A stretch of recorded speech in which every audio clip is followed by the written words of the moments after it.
Ini mau aku kasih ikan asin, tapi aku pakai ikan asinnya itu ikan asin teri. Ini aku pakai kacang tanah dan pakai sambal terasi.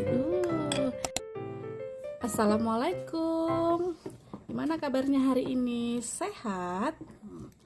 Hari ini aku mau bikin bubur Manado yang nggak direncana, jadi dadakan. Jadi prosesnya masih panjang sekali, masih bentuknya masih kayak gini. Nah, kalau aku bikin bubur Manado itu aku kasih serai. Tapi nggak tahu kalau yang lain ya. Kalau aku senang dikasih serai tuh kayak aromanya tuh lebih segar aja. Mungkin bisa dibilang juga bubur sayur gitu ya. Karena nanti aku pakai sayurnya lumayan agak banyak. Pakai labunya juga nanti akan lebih banyak juga seperti biasanya. Ini kita tunggu sampai nanti dia benar-benar kayak berbentuk bubur gitu. Tapi aku kalau bikin bubur Manado nggak yang sampai kayak bubur pada umumnya yang kayak hancur gitu. Aku nggak suka. Jadi masih agak sedikit berbentuk kayak nasi gitulah gitu. Jadi nggak yang benar-benar hancur banget gitu. Ini aku lagi rebus labu kuning. Biasanya kan kadang langsung dimasukin ke buburnya. Nih sama aku enggak. Aku rebus sendiri dulu, terus aku hancur-hancurin seperti ini.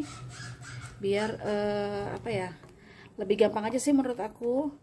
Kalau langsung dimasukin ke bubur itu takutnya nanti kelamaan terus buburnya jadi kayak gosong bawahnya. Jadi untuk mengantisipasi itu, nah si labunya ini aku giniin, aku rebus sendiri.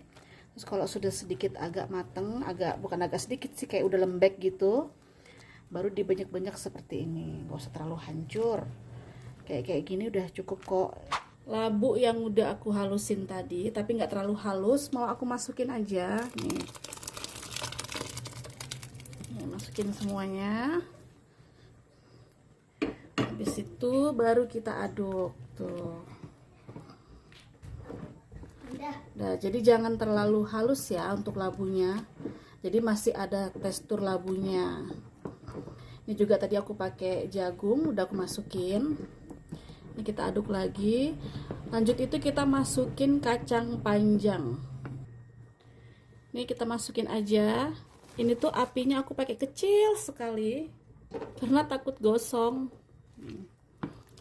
Nanti kalau jagungnya udah matang, langsung masukin juga bayam sama daun kemanginya. Jadi sayurnya aku pakai 4. Ada labu kuning, ada jagung, kacang panjang, daun kemangi sama bayam.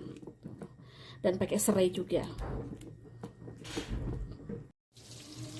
Nih, bubur Manadonya udah bentuknya seperti ini. Buburnya, kacangnya juga udah matang. Mau aku masukin bayam sama daun kemangi. Langsung masukin aja semuanya. Kalau bubur sayur ini semakin banyak sayurnya itu semakin enak menurut aku. Nah, biasanya aku tuh pakai kangkung juga gitu, tapi untuk hari ini enggak, cuman bayam aja sama daun kemangi. Tuh. Dah, kalau sudah nanti ini agak sedikit layu, matiin aja kompornya, nanti matang sendiri. Terus kalau mau dikasih garam, jangan terlalu banyak pakai garam karena kan nanti pakai sambal terasi dan ada ikan asin juga, nanti takutnya malah keasinan. Akhirnya jadi juga buburnya. Masya Allah, udah gak sabar pengen makan. Nih, dah seperti ini. Tuh, jadi kan buburnya. Ini bubur Manadonya. Udah aku simpan di piring. Ini juga sambal terasinya. Tadi nggak aku videoin untuk bikin sambal terasinya. Terus ini mau aku kasih ikan asin. Tapi aku pakai ikan asinnya itu ikan asin teri. Nih. Terus yang bikin aku suka itu adalah ini. Tapi sebenarnya ini kalau di bubur sayur atau bubur Manado nggak ada, cuman aku pakai aja. Aku pakai kacang tanah yang agak sedikit menggosong, nggak apa-apa. Dan pakai sambal terasi. Mantap. Tapi sebenarnya nggak gosong. Ya gosong dikit nggak apa-apa lah ya. Dah seperti ini. Selamat makan dan selamat mencoba.